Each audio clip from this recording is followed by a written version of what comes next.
Today I'm going to be breaking down Canada's selected 23-man roster for the 2021 CONCACAF Gold Cup. Now, if you haven't watched one of my roster breakdowns before, what I do is I like to look at how the players that are playing on these teams are distributed amongst leagues throughout the world, and that kind of gives us an idea of what level these players play at in their club football. And obviously, better level of club football means a better level of national team. For North American teams, the easiest way to separate these is to separate them typically into North America / MLS for Canada. For this tournament, players only play in MLS in North America, and Europe, as in all the European leagues. However, for this Canadian team, you can probably figure out which players they are. There's a couple guys who don't fit into either of these categories, and so I have an other column. So right off the bat, separating this roster onto where these players play best of the continent, we have 13 players in MLS,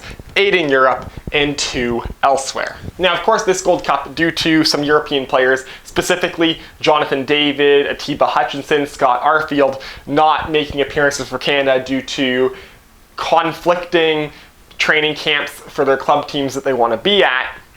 This team is a slightly weaker than full-strength Canada team with Jonathan David, with Atiba Hutchinson, with Scott Arfield. This probably switches where you get 3 or 4 less MLS guys and 3 more European guys, so you'd have more European than MLS players. But because of the timing of this tournament, this squad isn't fully up to full power, so a few more MLS guys are in here to fill out the cracks. So, looking specifically at the distribution of players in Major League Soccer. Splitting these players into play for one of the Canadian MLS teams or one of the American MLS teams. This is important because Canadians count as domestic players for the 3 Canadian MLS teams, Toronto FC, CF Montreal, and Vancouver Whitecaps, but they count as international players for the US team. So typically for a US-based MLS team to spend an international roster spot on a Canadian player, they, in some circumstances, are of higher quality than some guys who play for Canadian teams. However, for this roster, for this Canadian lineup, I feel like the guys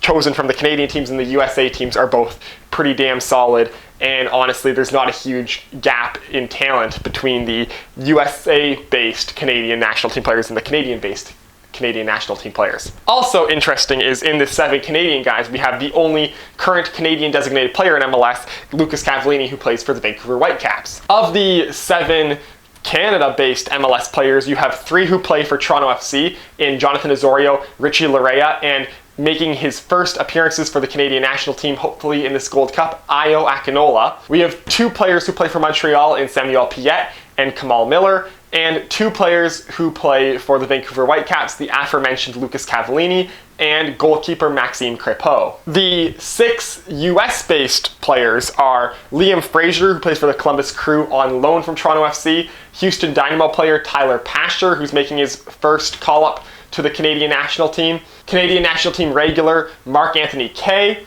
Tajon Buchanan's also in this squad, Dane St. Clair is in this squad, and Nashville right back Alistair Johnston fills out the 13 Canadian MLS players on this national team. Moving across the pond to Europe, we have 8 players playing in Europe who play in 5 separate countries and 7 different leagues, distributed as follows. Over in Europe, we have 2 players in Portugal, both playing in the Primeira Liga, in Steven Eustáquio and Steven Victoria. We have 2 players in Germany, one in the Bundesliga, obviously Alphonso Davies of Bayern Munich, and Scott Kennedy plays in the 2 Bundesliga. 1 player in the Scottish Premier League in Harry Paddon, 2 in England, 1 in the English Premier League in Theo Corbeanu, and 1 in League 2 in goalkeeper Jason Lutweiler, who just signed with Oldham, leaving Huddersfield, who was in the Championship at the end of the 2020-21 season and signing with League 2 team Oldham, and 1 player in Turkey in striker Kyle Larin.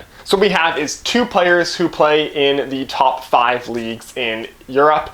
I mean, Theo Corbeanu didn't play that much for Wolves last season, but he was a regular in the subs. 2 players who play in Portugal, which is a very, very good league, probably right behind the top 5 in Europe. Same with the Turkish league with Kyle Larin. And the Scottish Premiership is also a pretty solid league where Harry Paddon plays. And now on to the mystery other 2. two players who are in two different scenarios right here. First off, defender Daniil Henry plays in Korea for the Suwon Samsung Blue Wings, obviously not a European league, not a North American league, so in the other category.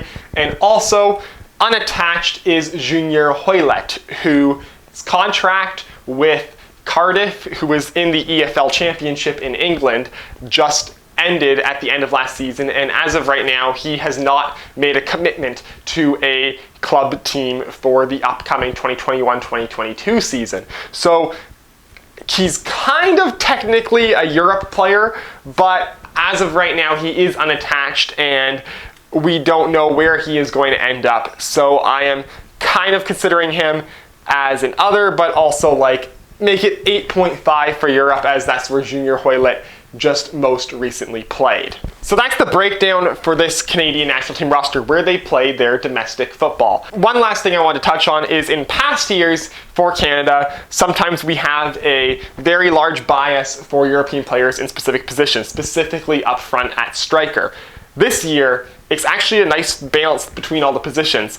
Two of our goalkeepers play in MLS, one plays in Europe. Counting Alphonso Davies as a defender, we have 7 defenders on this team, 3 of which play in MLS, 3 of which play in Europe, and 1 is Daniil Henry, who is in Korea. We have 6 natural central midfielders, 4 of which play in MLS and 2 of which play in Europe currently. And there are 7 striker/wingers, 4 of which are in MLS, 2 of which are in Europe, and 1 of which is Junior Hoilett, who's kind of a Europe basically. So 4 who most recently played in MLS, 3 who most recently played in Europe. So a nice even balance throughout all the positions of Major League Soccer guys and guys who play across in Europe or Korea in Daniil Henry's case. So overall, a pretty solid Canada roster. Honestly, missing 4 guys from being the best roster Canada can send. Milan Borjan, Jonathan David, Adiba Hutchinson, and Scott Arfield.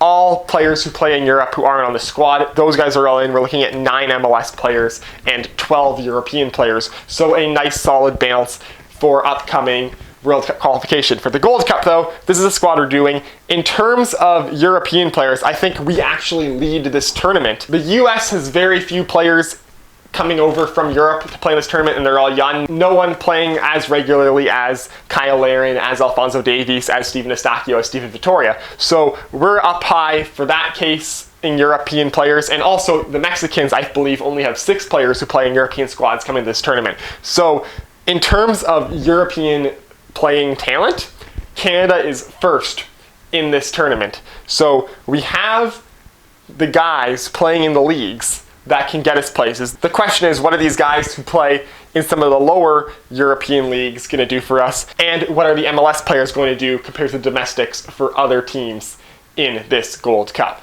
So there you have it. That's the breakdown for the Canadian national team going into this Gold Cup. Let me know how you think Canada is going to do in this upcoming 2021 CONCACAF Gold Cup.